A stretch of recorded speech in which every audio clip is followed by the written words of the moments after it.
found out I had cancer kind of in a strange way. I was a regular double red blood cell donor for the Red Cross, and your iron count has to be a certain amount, and it was 13-1. They wanted 13-2, and they even took my blood twice that day, and it was 13-1 again, and they didn't budge. And I was kind of mad at them at the time and so forth. So about 3 weeks later, I tried again, and it was 12-2. Well, then had one of what I used to think was kind of a Mickey Mouse physical, the Medicare physical.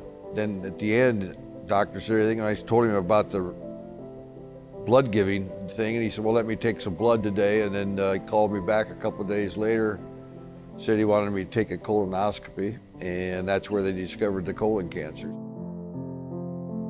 I found out I wasn't quite as tough as I thought, and there are moments that I've talked about the support, but there are still times when you're alone and so forth, those emotions come out, and sometimes tears are part of that. My worst time during this was, as I said, the first 4 sessions were tough, but before we started, I've had the good fortune to be at every Final Four since 1985. It's kind of been a tradition to get one of my grandkids to go. I have an 11-year-old grandson in Kansas City, so his dad brought him down the night before. Doctor got me to the Final Four. I passed out in the hotel room on Saturday morning looking for my shoes and hit my back on the thing, so I didn't even get to go to a game. And that was hard to look at my 11-year-old grandson with big eyes. Grandpa can't even get off the floor. And so that was the toughest time right there.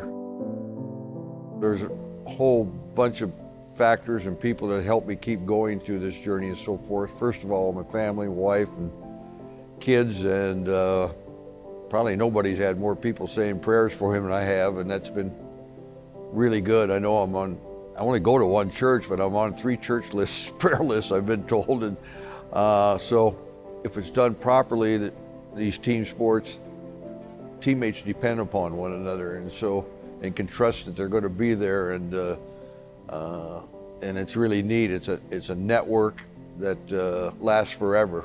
I'm 75 years old, and my college basketball coach calls me every 2 weeks. How many guys are 75 years old to check on me? He's still taking care of me. Tyler and the Midland basketball team, they got a chart in the office. They're kind of making sure I stay up to snuff and getting these things done and so forth. So that's been the big thing, is that having everybody pulling for me and doing that. And it's a support thing, and it's come from everywhere for me. I'm blessed, yeah. Various fundraisers or whatever, they're kind of pooling all these resources together in the research area rather than trying to be the one. Let's work together and let's get this taken care of, because I know nobody who hasn't had this stuff in one form or another in their family, so it affects the entire society.